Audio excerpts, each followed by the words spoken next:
সঙ্গীতটি ঝড়ের গতিতে ভাইরাল হয়েছে, বাংলার প্রত্যেকটা ঘরে ঘরে পৌঁছে গিয়েছে এই সঙ্গীতটি।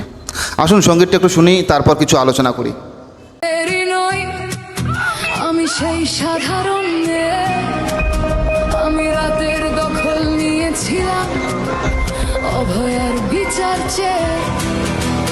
যতই কাকিমা আপনি আজকে করুন অস্বীকার, সেদিন রাতে আমরাই ছিলাম ছিনিয়ে আনতে বিচার। সংসার আর অফিস সামলেছিলাম আমি রাজপথে।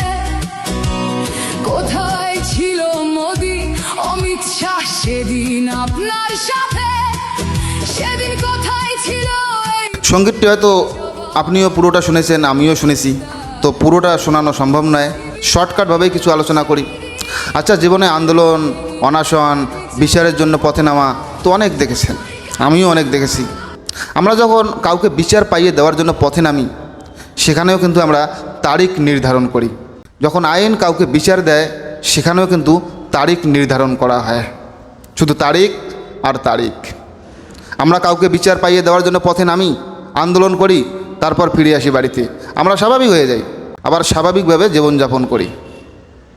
কিন্তু যে হারায় সেই জানে হারানোর যন্ত্রণা কতটা ভয়ঙ্কর।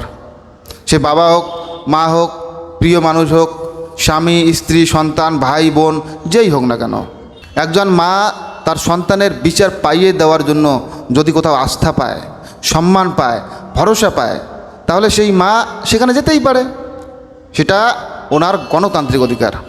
কিন্তু সেই মায়ের দিকে আমরা এইভাবে আঙ্গুল তুলব, এটা ঠিক নয়।